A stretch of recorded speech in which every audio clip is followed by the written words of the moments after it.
medyo magulo siya eh. Di ba? Yung mga tauhan hindi sanay na may mga polisiya o mga company rules sa salon. Nasanay sila na kung mag-absent, absent agad. Kung mag-late, late agad. Wala nang pake. No? Yo, what's up? Good afternoon, guys. So, kakain muna ako. At pag-usapan natin yung mga stress sa buhay, no, sa salon business.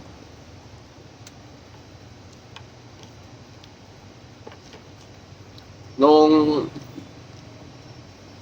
nakaraang buwan kasi, itong branch namin dito, walang staff. No? Sa Turil, kulang kami ng nail technician. Tapos dito sa Davao, kulang kami ng stylist, nail technician, cashier. Napaka-stress. Ang lalalang problema. Yung masakit sa ulo talaga.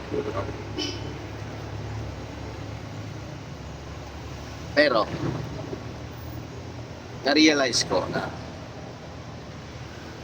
sa mga araw, no? Sa mga araw, tayo mga owner, lagi tayo mga may problema ang in-handle, kinakaharap ng problema.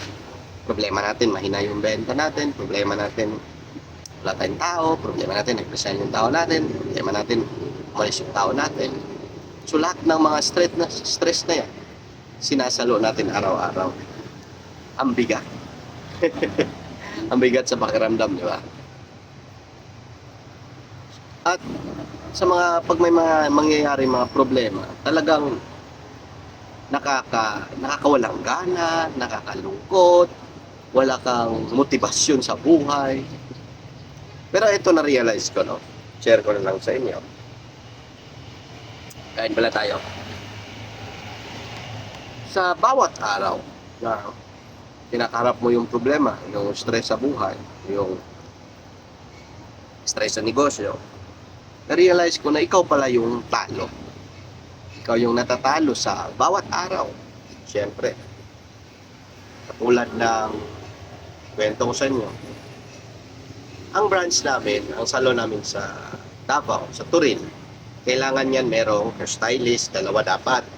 Salon assistant, 2 dapat. Nail technician, 2 dapat. At cashier. So, kadalasan, 5 to 7 sa bawat branch. Pero yun yung January, nung nag-start yung January, daming nag-resign, daming nagsialisan. So nawala yung mga kailangan ko na sa. Ngayon, ang sakit sa ulo. Nakaka-stress, di ba? Wala akong nail technician. Ngayon, tinitingnan ko siya na malaking problema. Kasi wala kaming nail technician. Pero namimili ako ng 2. Etong na-realize ko.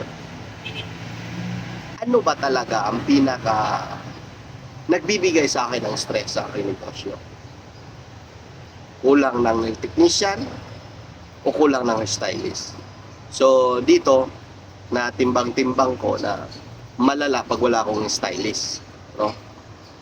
So sa isip-isip ko, di baling wala na lang tayong nail technician. Kasi ang nails, hindi naman ganun kalaki yung binibigay na sales sa buong buwan. So, hinayaan ko na yun. Pinagpasa Diyos ko na yun na wala kaming nail technician. Start nung January, February, March. Pero lang ngayon, wala eh.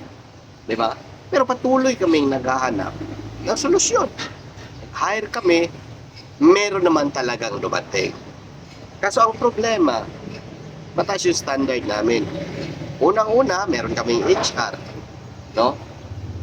Meron kaming mga policy na mahigpit, no?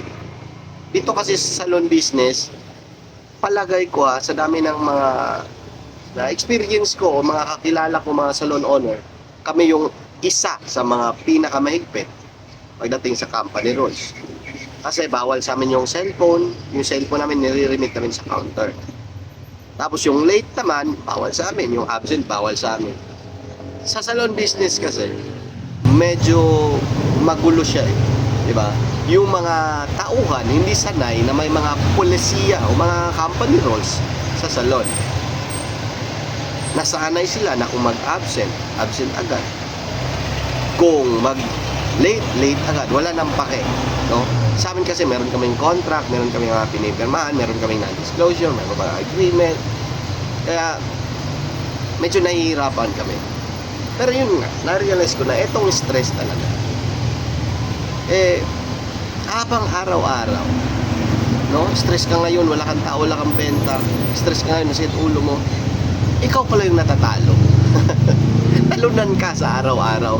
Imbis na maging masaya ka, imbis na piliin mong tingnan yung mga magagandang nangyari, dahil sa wala kang staff, o dahil sa mahina yung benta, o dahil sa marami kang problema, hindi mo na-appreciate yung araw-araw na buhay, di ba? Oh. So, yun lang napansin ko na eto pala, hindi na natin stressin. Ay problema, gawin natin yung solusyon.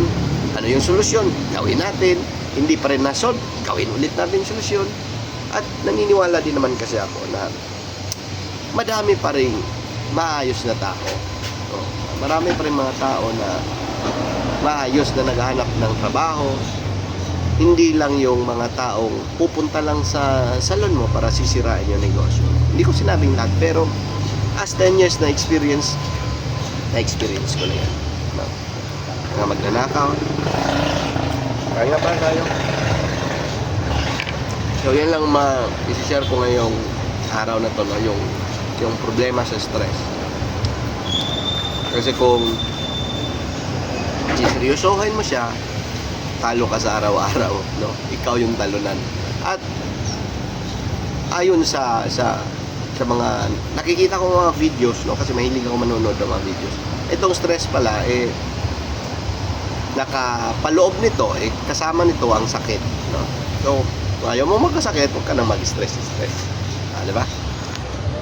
At hiring pa rin tayo ngayon, no? Meron ako na-hire na ngayon na 2 cashier, pero hiring ako ng technician at isang hairstylist. O kung isang mabuting staff, no? Sumusunod ka ng mga policy, handa kang unod sa aming standard, apply ka sa amin. Pero kung hindi naman, huwag ka na. Dahil